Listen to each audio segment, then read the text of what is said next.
So Jesus Christ never said anything about abortion, nor St. Paul, nor any New Testament author. So Jesus Christ doesn't illuminate the rules of abortion for us today. If we're going to look at what the Bible says when it comes to abortion, we got to rely on the Old Testament and the Torah. So Genesis 2:7. The way that God gave Adam life was he breathed life into the man's nostrils. And he gave him the breath of life. And that made Adam a living being. So Adam became alive when he could breathe. Fetuses don't breathe. A fetus is not alive yet, according to Genesis. And that's, the talking snake and Adam and Eve and the Garden of Eden and all that ridiculousness. So the Bible is a very genocidal book. Here's the Jews calling for the children of Babylon to be murdered. Psalms 137, verse 8. O daughter of Babylon, you devastator, happy shall he be who smashes her children against the rocks. So, fetus, that's a murder, but you can take a child and just smash them against the rocks. Psalms 137, verse 8. There's a passage about abortion in Exodus. This is an outside-induced abortion. This means, somebody killed the fetus. Somebody else, not the mother herself. So Exodus 21, verses 22 to 25 says, When men strive together and hurt a woman with child, so that there is miscarriage and yet no harm follows, the one who hurt her shall be fined, according as the woman's husband shall lay upon him, and he shall pay as the judges determine. If any harm follows, then you shall give life for life, eye for an eye, tooth for tooth, hand for hand, foot for foot, burn for burn, wound for wound, and stripe for stripe. It's Exodus 21. And so what this is saying in, common parlance, when men fight together, when two men are fighting each other, and the woman gets knocked down and she miscarries the fetus, then the man who knocked her down has to pay the fine to her husband, as long as the woman herself was not injured. So the woman herself is a person, and if you killed the woman, then you have to give up your life. If you gouged her eye out, took a tooth, took a hand, cut off her hand, then the exact same thing would happen to you. But if you aborted her baby during the fight, then that's a fine. It's a punish, but it's not murder. So Exodus 21 is sitting there saying specifically that miscarriage, an outside induced abortion, is not murder. It's bad, it's terrible, but it's not murder. It's not considered a human life. Hosea, let's look what Hosea had to say. So Hosea, he's a prophet, the son of Beri. The Talmud says that Hosea is the greatest prophet of his generation. He's also known as the prophet of doom, but underneath it all, he's got a warm, gooey center, we're told.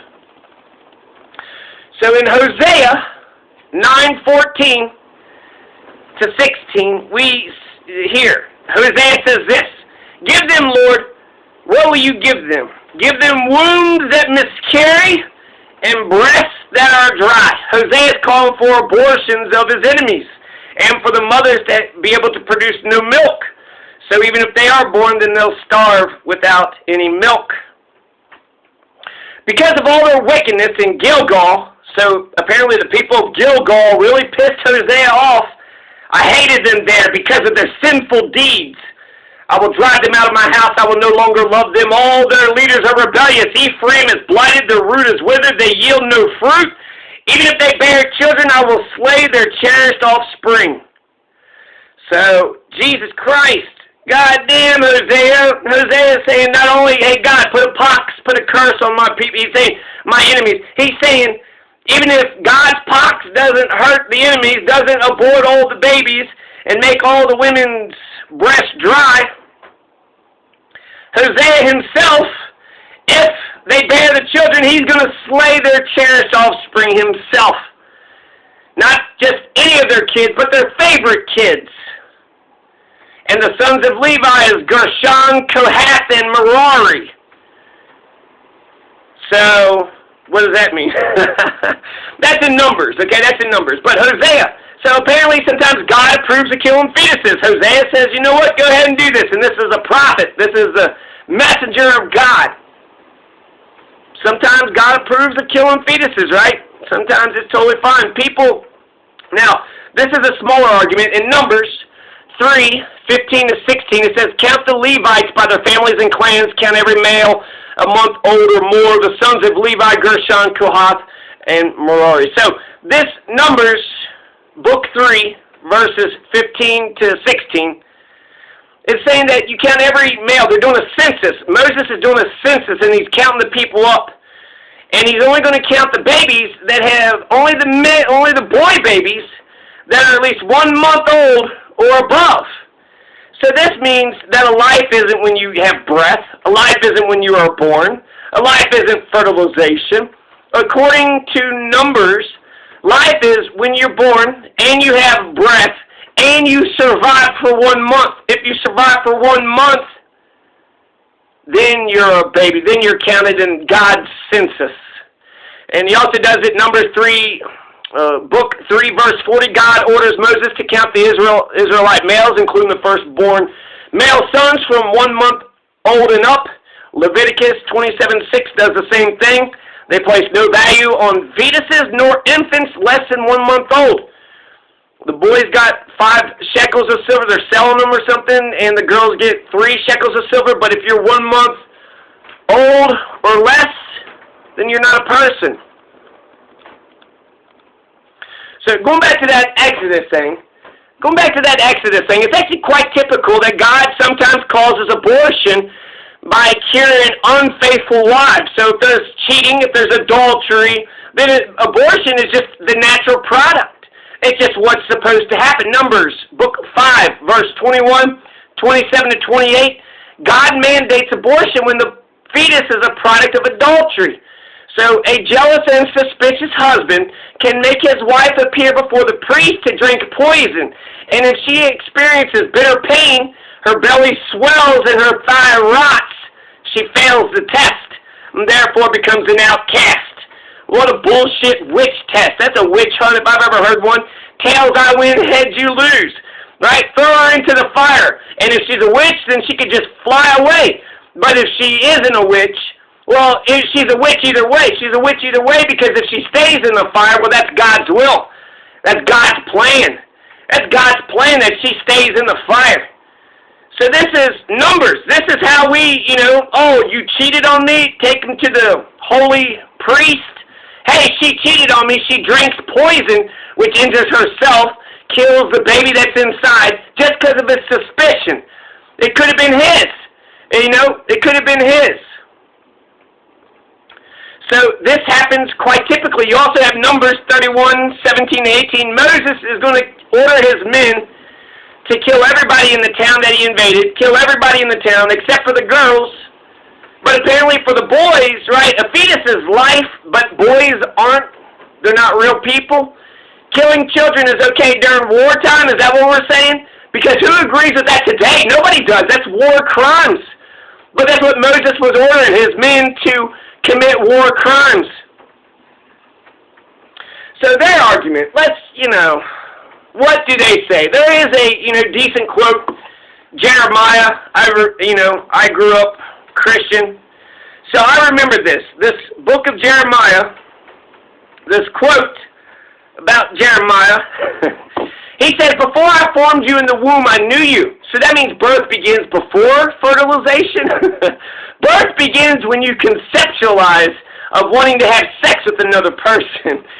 But according to Jeremiah, book 1, verse 5, before I formed you in the womb, I knew you.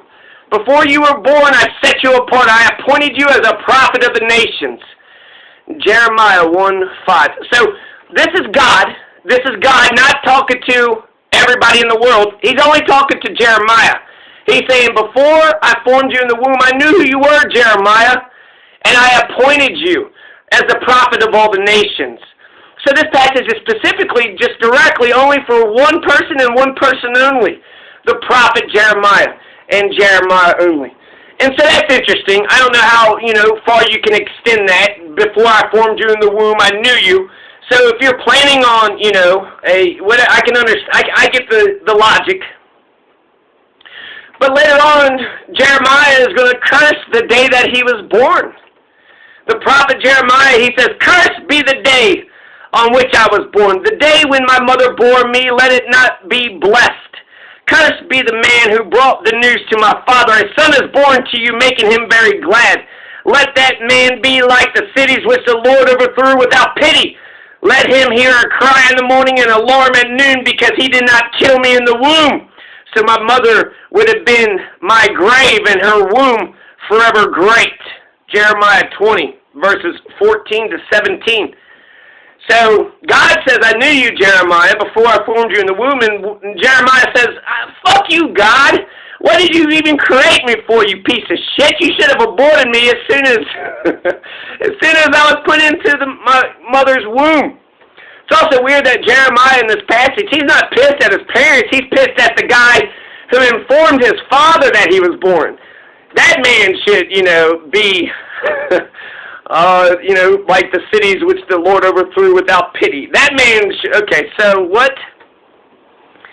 So he goes on, he goes, "Why did I come forth from the womb to see toil and sorrow and spend my days in shame? If a man begets 100 children and lives many years, so that the days of his years are many, but he does not enjoy life's good things, and also has no burial, I say that an untimely birth is better off than he, for it comes into vanity and goes into darkness, and in darkness its name is covered. Moreover, it has not seen the sun or known anything, yet it finds rest rather than he." Ecclesiastes 6, verse 3 to 5. Here's Job. "Why was I not as a hidden untimely birth, as infants that never see the light? Why was I not aborted?" Job asked. "There the wicked cease from troubling, and there the weary are at rest. There the prisoners are at ease together. They hear not the voice of the taskmaster. The small and the great are there, and the slave is free from his master." Job, book 3, verses 16 and 19. "The wicked go astray," again with Psalms. We got another Psalms, perking.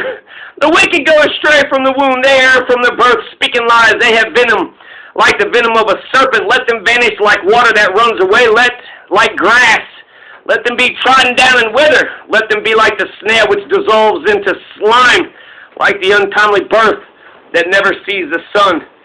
Psalms something, verses 3 to 8. So, over and over again, you get these prophets that are just lamenting their own life, and they're just cursing the day that they were born. So they're sitting there saying they should have been aborted. They should have been aborted. So that's their best argument, but apparently Jeremiah doesn't even care for his own life. He says that he should have been aborted to begin with, and it was only to Jeremiah that God was talking to. God was only talking to Jeremiah.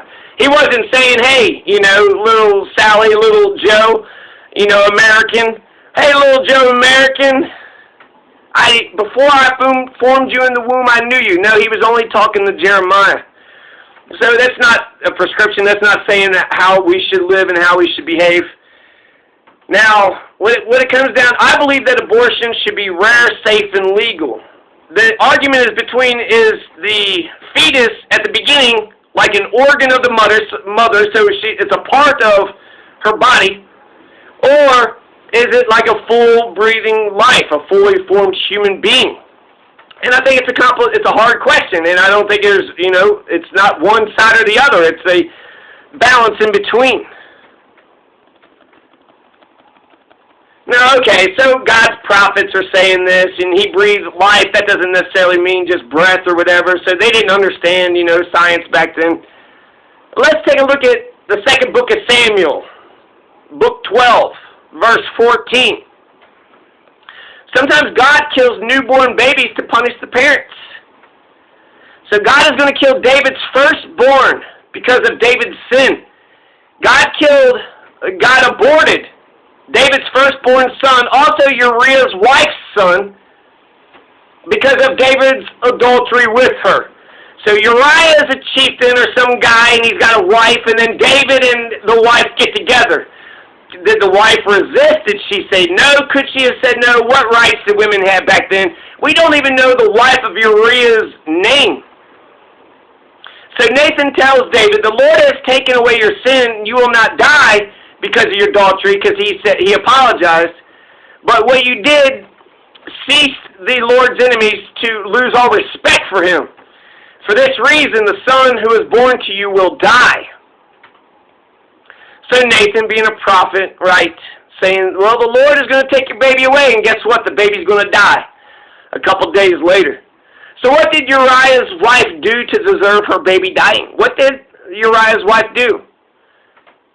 Is that okay to kill a baby because of adultery? If a man and woman are together, and let's say the man's beating the shit out of the woman, and the woman runs away, sleeps with another man, and gets pregnant by him,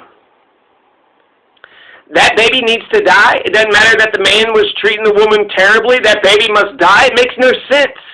It's hell punishment for the mother or father who loves their children, if they love their children. If they don't, then it's no punishment at all. The punishment falls right on the head of the child itself.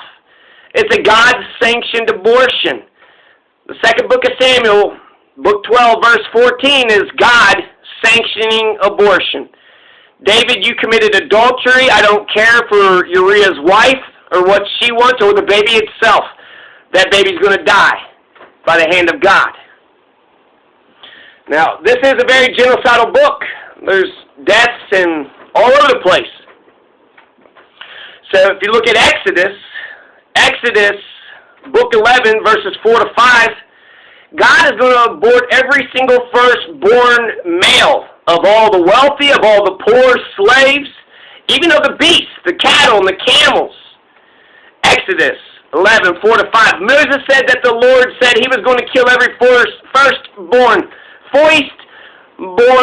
child in Egypt. The firstborn of the Pharaoh will die. The firstborn of the maidservant, the slave, will die. And the firstborn of even the cattle will die. Even the cattle.